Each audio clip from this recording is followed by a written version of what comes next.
The future. So much to look forward to, such as violence in the middle of the street, which I would never, and I mean never, partake in, because that would be wrong and immoral. Cyberpunk, Mike Pondsmith's take on the dark dystopia that we would all come to know and love as modern-day society.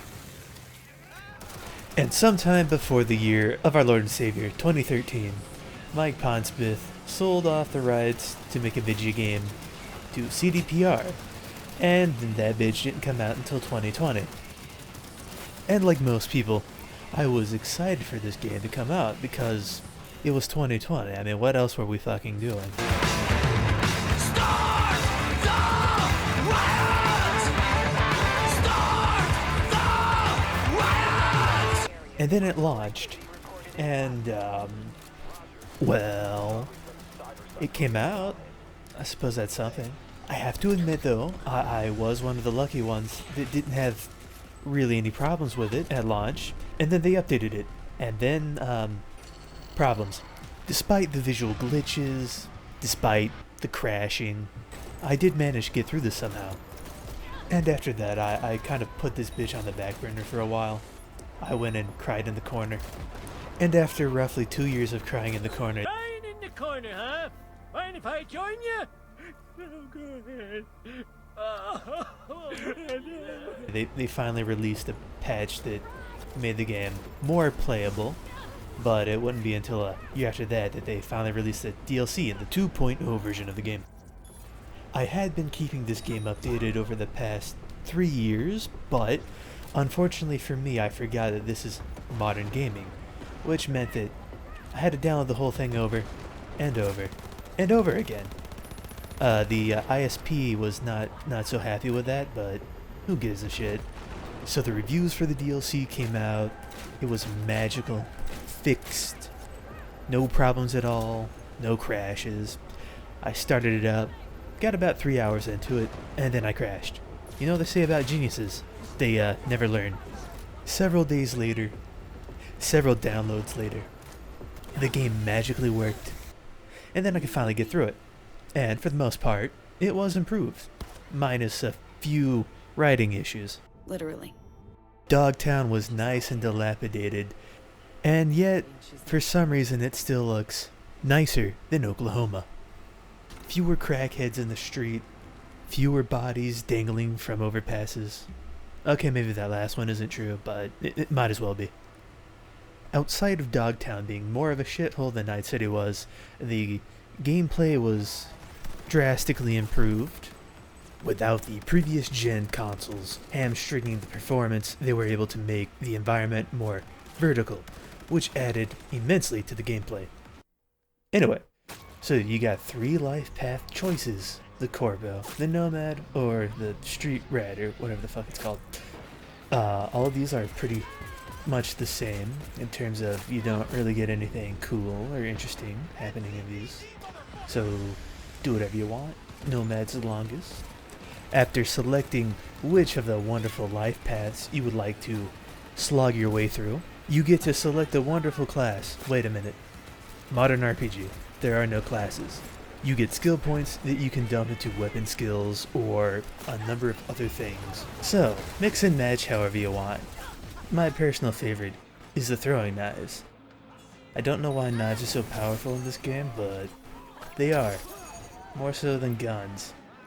I don't get it either, but it's just how it is.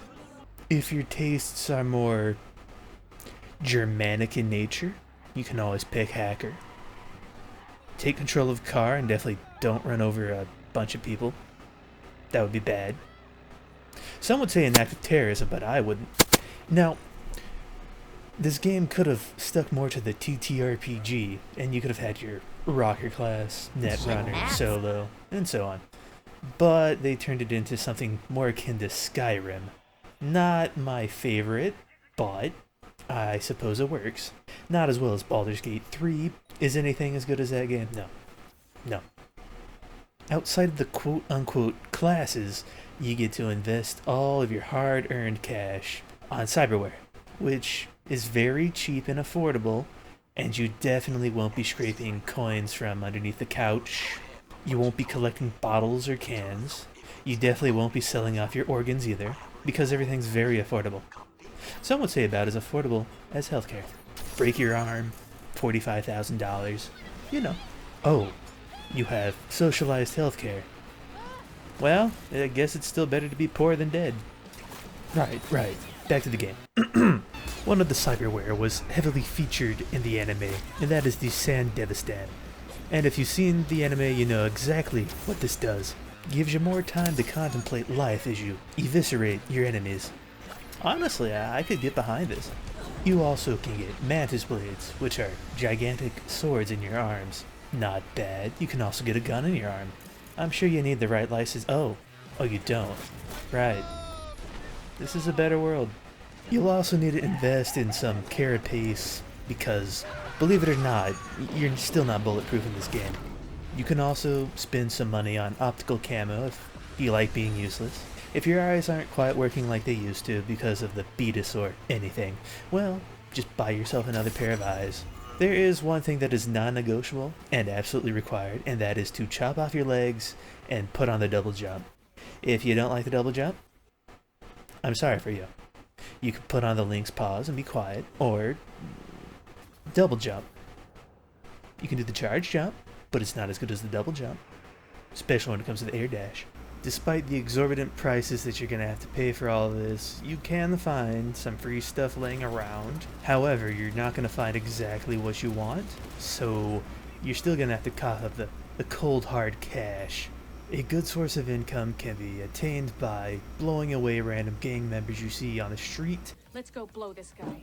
They usually have money on them. I would recommend going that route, along with obviously doing the side jobs.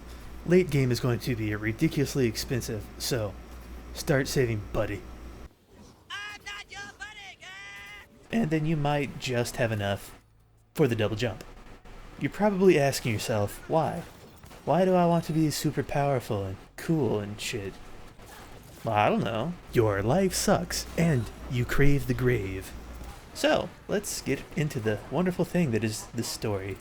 You start off delivering cargo if you're the nomad. You start off getting your shit kicked in and rocked by the police if you are the street punk. Or you lose your job as the corpo and get all your money stolen. Well, this is a good start. After one of these three choices, you start doing hood rat shit. You go around, take random jobs, steal shit, steal more shit, and then you steal the wrong thing, and you're gonna die, buddy. On the bright side, you do have Keanu Reeves in your head, so that can keep you entertained for a minute as he tells you to put a gun in your mouth and pull the trigger. Stick some iron in your mouth and pull the trigger. If you take his advice, you save yourself about 25 to 40 hours. So if you don't want to play the game, I mean, you could do that. But if you want to play the game, you make contacts with a bunch of people, get to know them. Then at the very end, you get to decide who you want to die for you. Right before you either die yourself, or you can sell your psyche to a corporation and live on forever as their property. Yeah, there aren't any good endings here, so just don't die. I know at the beginning of this I said that I experienced very few problems with the game at launch. And while that is true, that doesn't mean I didn't experience glitches in my most recent playthrough. Some of my favorites were getting insta-killed by a giant robot that teleported through the wall and fucking murdered me. Yeah, I still don't know how that happened, but here you go. That's, yep. Admittedly, the most amusing glitch was when the car would get stuck on absolutely nothing and float in the air, and this happened too many times. If I was CDPR, I would play off some of these visual glitches as nothing more than V going batshit insane as the psyche is getting overwritten by Keanu Reeves. So, outside of these bugs, we still have problems. The early game feels like absolute shit to play. This is because you don't have many skill points invested in gun handling or anything really. This could be in part that I was playing on a controller. I have to admit though, last time I played it on PC with a keyboard and mouse, it still felt like shit. And I understand they want to make you feel weak and useless in the beginning, and while that's admirable in a way, it doesn't make the game feel any better. Even if you take that into consideration, you're not going to enjoy the first probably 5 hours. Not enjoying the first 5 hours of a 25 to 40 hour game does sound like a really shitty thing to have to deal with, but I promise it does get much better when you get that double jump and air dash. You're probably looking at the gameplay and thinking, this is supposed to be an RPG? Really?